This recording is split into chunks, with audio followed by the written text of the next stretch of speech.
Home buys just hit a 16-year low, in fact, the lowest since the 2008 housing crisis.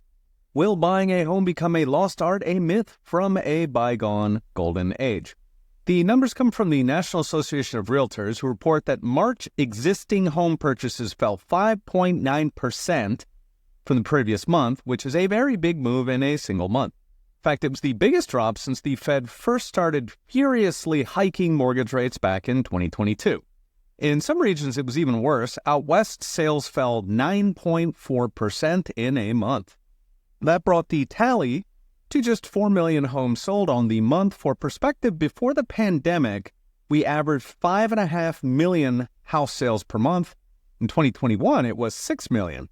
So the numbers reflect sales in January and February, meaning right around when Trump took office. The main driver, of course, is mortgage rates, which averaged 7% in those months and are not much better today.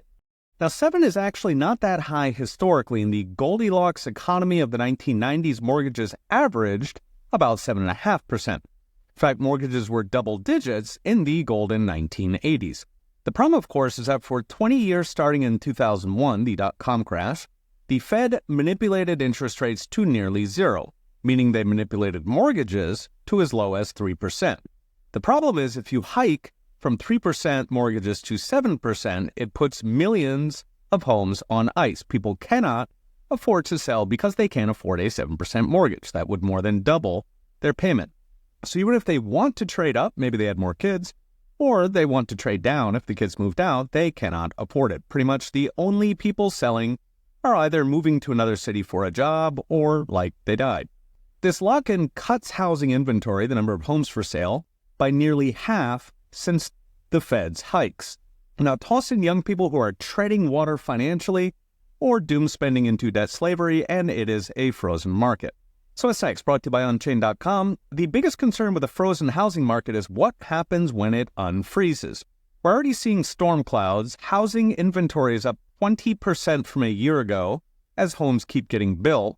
Now, inventory is still only about 2/3 of normal, but 20% is a big jump.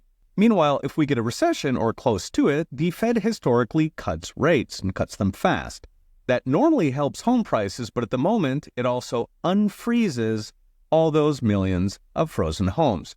This could mean a tsunami of unsold homes that guts the last man standing in many Americans' net worth, the equity in their house. Americans are currently sitting on $52 trillion worth of home equity, which is more than a third of their net worth. And that means every 1% drop in house prices knocks out over $500 billion from Americans' balance sheet.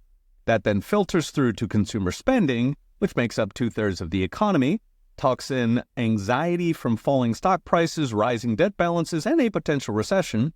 You could get a crash in spending, which then leads to a crash in jobs. Of course, there is a solution, but Congress won't like it. Spending cuts to make room for tax cuts, along with deregulation, both on a massive enough scale that wages catch up to house prices before the plunge. Sadly, given Congress's recent behavior, that is a pretty long bet. Read the rest with charts and all the gory details. Okay, we'll be watching. See you next time.